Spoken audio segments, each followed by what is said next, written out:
엄마나 아빠로부터 이제 유전자, 키 크는 유전자를 받게 되는데, 이 성장 유전자는 엄마 아빠 키가, 예를 들어 엄마가 크고 아빠가 작을 수도 있고 아빠가 크고 엄마가 작을 수도 있겠죠. 두 분이 비슷한 경우도 있을 거고, 한쪽에서 옵니다. 적당히 섞어서 오는 게 아니라 피부색 유전자는 섞여요. 아빠가 좀 피부가 까맣고 엄마가 좀 피부가 하얀 쪽이다 그러면은 적당히 섞여서 갈색으로 나오게 됩니다. 근데 이 성장 유전자는 한쪽에서만 와요.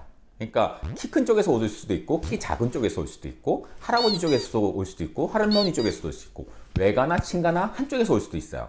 유전적으로는 사실 어느 쪽에서 올지 모르기 때문에 정확하게 어떤 유전자를 받았는지 판단하기는 좀 어려워요. 그렇지만 후천적인 요인들은 어느 정도 밝혀져 있죠. 건물이 올라갈 때 재료가 필요하죠. 뭐 시멘트, 철근, 모래, 자갈 이런 것이 다 필요하고 다 골고루 있어야 건물이 제대로 올라가겠죠. 이게 키 크는 데 있어서는 영양분입니다. 영양분이 골고루 들어와야 잘 크게 되겠죠.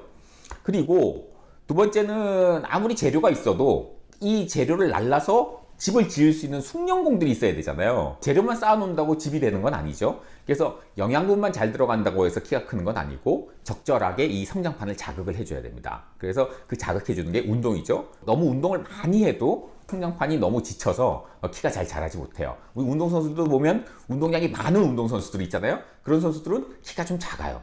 근데 적당한 운동을 하는 구기 종목 선수들을 보면 키가 크죠. 그 선수들이 사실은 어릴 때부터 키가 큰 아이를 데리고 그 종목 훈련을 했다고 키가 큰 게 아니고 사실은 키가 크든 작든 운동을 잘하는 애를 데려다가 운동을 하다 보니 적절한 운동 프로그램에 의해서 키가 많이 크게 되는 겁니다. 그래서 운동도 너무 많이 하는 거, 아예 안 하는 것보다는 적절하게 운동을 해주면은 성장에 도움이 되겠죠. 그리고 잠자는 것도 중요합니다. 잠을 얼만큼 푹 자느냐.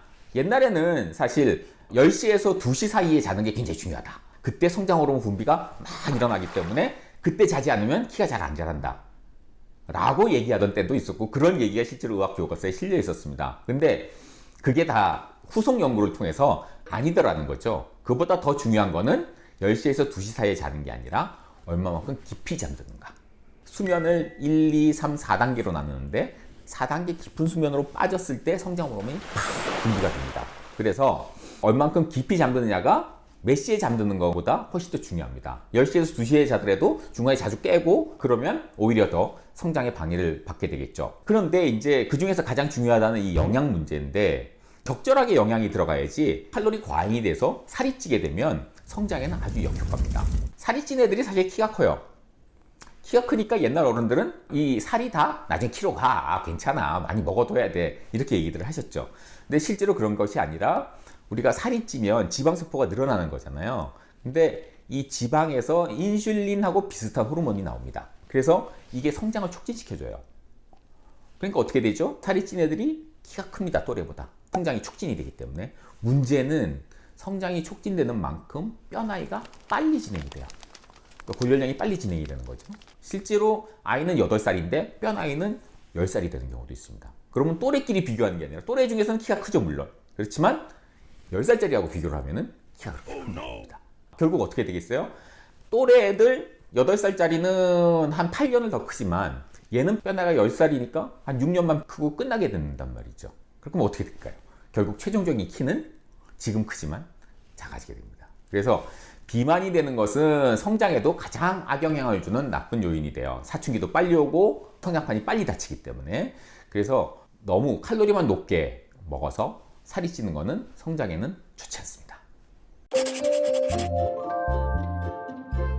엄마들이 이제 아기 때 막 이렇게 쭉쭉이 막 하죠. 쭉쭉이 막 해서 성장판을 막 자극을 해주면 키가 많이 클 거다 이렇게 해서 해주는데 실제로 성장을 자극하는 효과는 없습니다. 성장판은 우리 근육이 스스로 움직여서 이렇게 성장판을 자극을 해줘야지 외부에서 마사지를 통해서 자극을 한다고 해서 키가 크진 않아요. 특히 이제 성장판이 무릎 쪽에 이렇게 있다고 하니 무릎을 애가 울고 못 챌 정도로 세게 이렇게 막 마사지를 해주는 분들도 계시는데 그렇게 하시면 안 되고 부드럽게 마사지 해주는 거는 아기 정서 발달에 도움이 됩니다. 스킨십을 통해서 아기가 엄마를 이렇게 신뢰하게 되고 엄마와의 애착 관계를 형성을 하게 해줘서 아기 정서 발달에 도움이 되죠. 그래서 그런 경우에는 아무래도 마음이 편해지니까 잘 먹고 잘 자고 그래서 결국은 간접적으로 성장에 도움을 줄 수는 있겠죠. 그렇지만 마사지를 해주는 행위 자체가 성장에 직접적으로 도움이 되는 건 아닙니다. 특히 엄마들이 좋아하죠. 특별한 음식, 특별한 운동. 요거 하면은 키가 크고 요거 하면 키가 크고 그런 게 있으면 얼마나 좋겠습니까? 그럼 우리나라 사람들 키가 아마 북유럽 사람보다 더 크겠죠. 근데 그런 왕도는 없어요.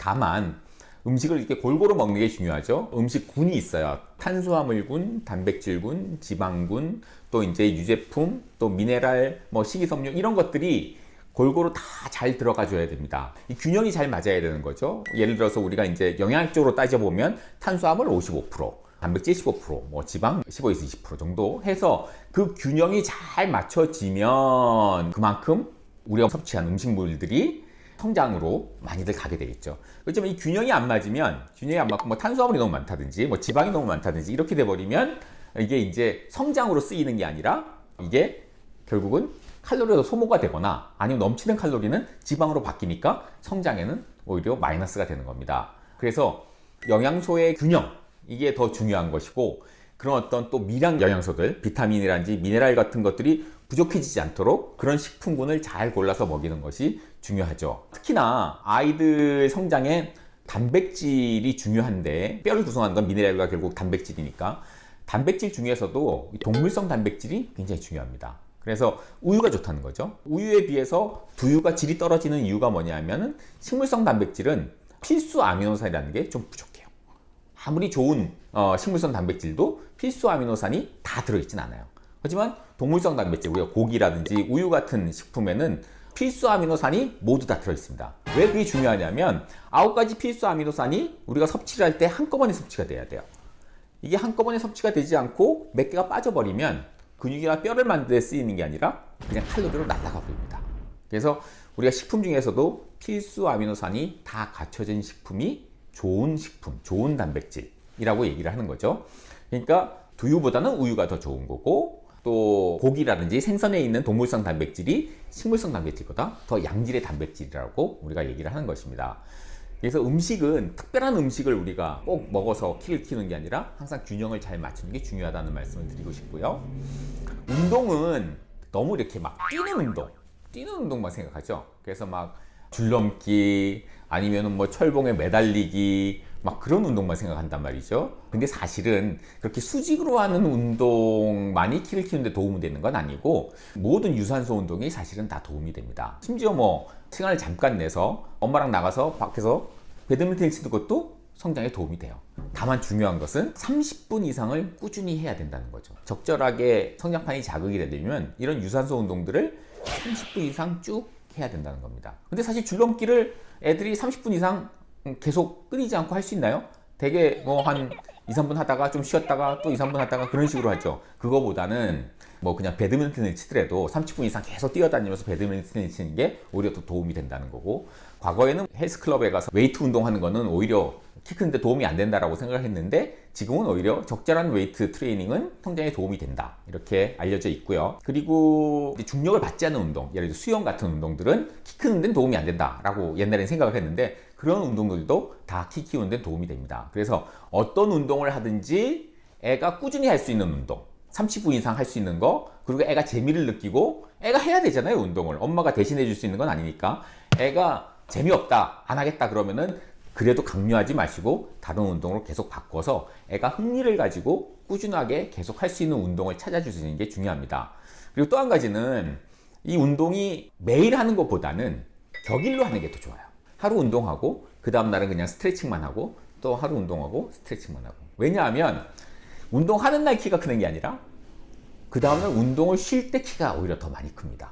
그래서 매일 운동을 하는 것보다는 격일로 이틀에 한 번씩 운동을 해주는 것이 더 효과적입니다. 요즘 애들이 막 아주 뭐 어릴 때부터 학원도 많이 다니고 시간도 없는데, 굳이 운동에 그렇게 많은 시간을 투자하지 않아도 격일로 30분에서 1시간 정도 가볍게 할 수 있는 운동으로도 우리가 충분히 성장에 도움이 될 수 있다는 말씀을 드립니다.